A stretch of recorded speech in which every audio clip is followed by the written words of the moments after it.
Well, speaking of fighting, you correctly predicted that Terence Crawford would beat Canelo. Mm. Do you feel that Canelo's going to win? No. Really? No. So you would put your money on Crawford? Yes. You'd make money. Okay. Just put that out there. Mm-hmm. Why do you think Crawford's going to beat him?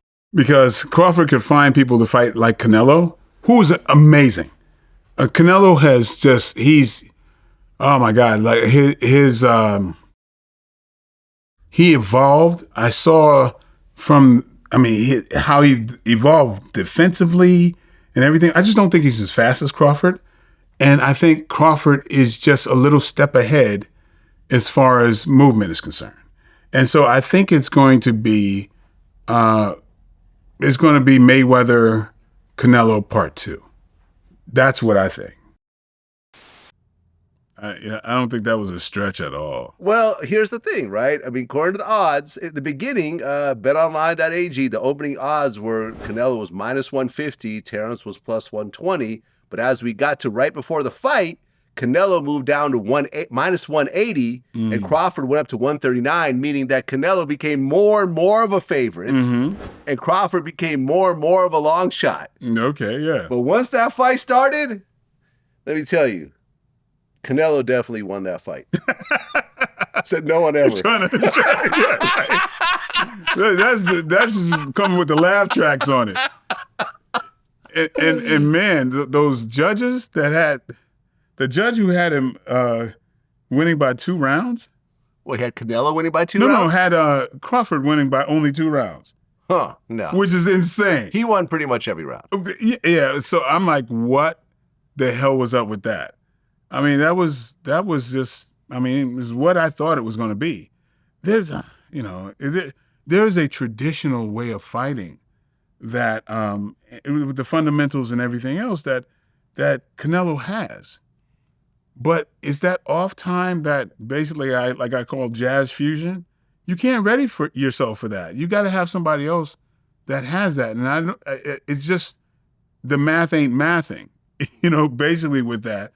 Because, if you're going to fight traditional, I know everything you're going to do. You know what I mean? So it's kind of like fighting in between the beats. And I know how that is because there's a certain thing where I can get your timing. I can do anything I want with you. And I know that moment where Crawford saw, I got you. I got your timing. Yep. And so, it wasn't going to change from that point. Well, yeah, Terence Crawford became the first male boxer in the 4-belt era to achieve undisputed champion status in 3 divisions: junior welterweight, and super middleweight.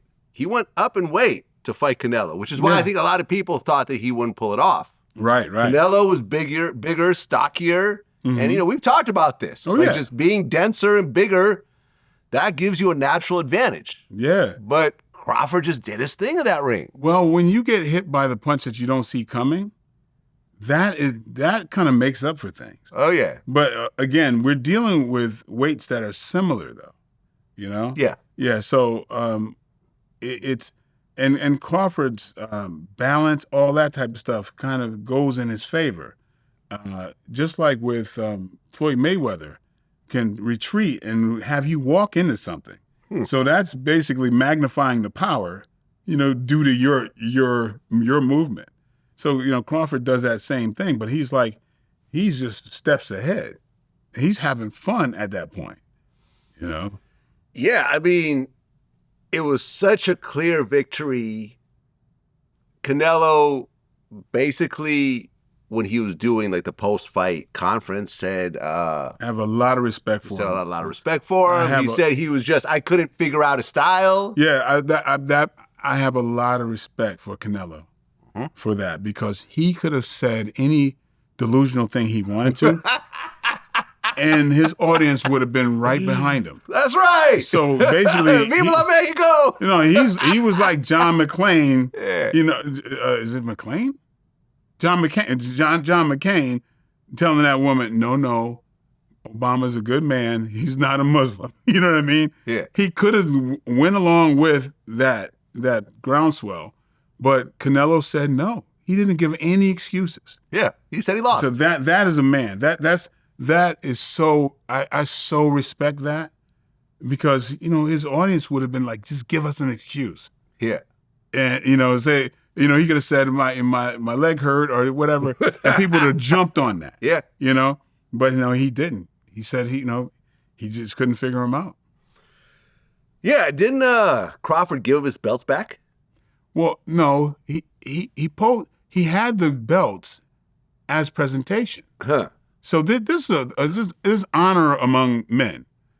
So he can pose with the belts that actually belong to Canelo. Think about it. Nobody knows he's going to win the belt, right? Well, no. After the fight, Crawford gave the 4 super middleweight belts he won. Hear what I'm saying. From Canelo back to him as a sign of respect. Hear what I'm saying. Yeah. I'm using your belts that you came in with. Yeah. That if you won, you would have left with. Yes. You're allowing me to use those belts for a picture op. Uh-huh. Thank you. Here they go. Now my belts with my name on it is coming to me. Oh, is that how it works? Yeah. I thought it was just How else could it? Well, no, I You- thought the belts just get moved around. No, like the same belt. no. Every No? champion has their belts. Oh. It's got their names on it. Yeah. So basically, if the public, you know, if the publicity wanted to act like he's giving his belts back, Oh, that's not a real thing. No, Okay, I got it. He's handing them back because they're his. Yeah. Okay. They'll always be his. Oh, so he'll get them back anyways. Yeah. Okay, Like got it. everybody who's won a belt still has it. Still has You the won belt. it. Okay. You know what I'm saying? Like a Super Bowl ring.